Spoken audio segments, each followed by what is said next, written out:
আসসালামু আলাইকুম সুপ্রিয় বন্ধুরা, কি অবস্থা, কেমন আছেন সবাই? আমার ফেসবুকে যারা যারা আমাকে ফলো করছেন এবং যারা যারা আমাকে খুব সুন্দর সুন্দর কমেন্ট করেন ভিডিওতে, তো আমি তাদেরকে অনেক বেশি সম্মান করি। এবং যারা আমাকে অনেক বেশি ঘৃণা করেন তাদেরকেও আমি অনেক সম্মান করি। যাই হোক, আজকে কিছু কথা বলবো এবং আমার বাড়িতে যাওয়ার রাস্তাটা আপনাদের সাথে শেয়ার করব। আচ্ছা, আপনারা কি এটা খেয়াল করেছেন আমাদের দেশের আশেপাশের দেশগুলা কত সুন্দর এগিয়ে যাচ্ছে প্রযুক্তির দিক দিয়ে হোক বা নিজেদের যে কোনো দিক দিয়ে হোক, নিজেদের ব্যবসা বাণিজ্য, নিজেকে নিজের কেরিয়ার কতটা উন্নতির দিকে নিয়ে যাচ্ছে।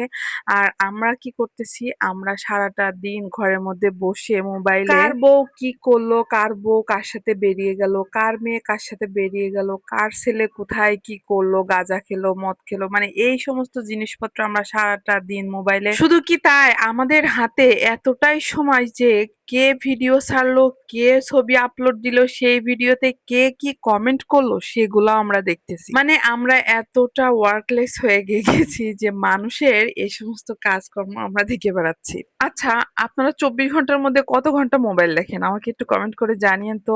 আর আমারটা আমি আপনাদেরকে বলছি, আমি 24 ঘন্টার মধ্যে যখন ঘুমাই, খাই এবং ওয়াশরুমে যাই তখন ছাড়া আমি সবসময় মোবাইল দেখি, এমনকি ওয়াশরুমে গিয়ে। আর আমি যে শুধু তা কিন্তু না, আমাদের বাসার সবাই কিন্তু খাওয়া দাওয়া নিজেদের ছোটখাটো কাজ ছাড়াই মোবাইলটা হাতে নিয়ে দেখতে শুরু করে, এমনকি আমাদের বাসার বাচ্চারাও। দেখুন, আমরা ছোটবেলায় কি করতাম, সকালবেলা ভোরে ঘুম থেকে উঠতাম, উঠে নামাজ পড়তাম, পরে আমরা চলে যেতাম মসজিদে পড়তে, আরবি পড়তে বা কারো বাসায়।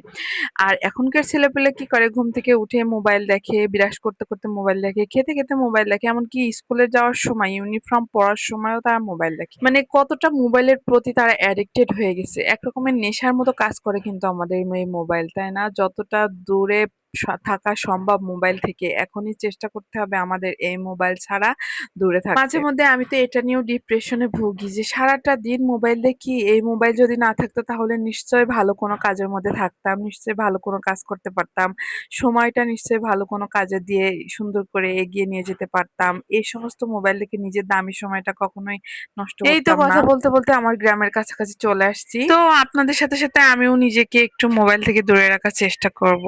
আর আপনাদেরকেও বলবো, সবাই ভালো থাকবেন, সুস্থ থাকবেন, আল্লাহ হাফেজ। এবং আমার ভিডিওটা কেমন লাগলো অবশ্যই কমেন্টে জানাবেন।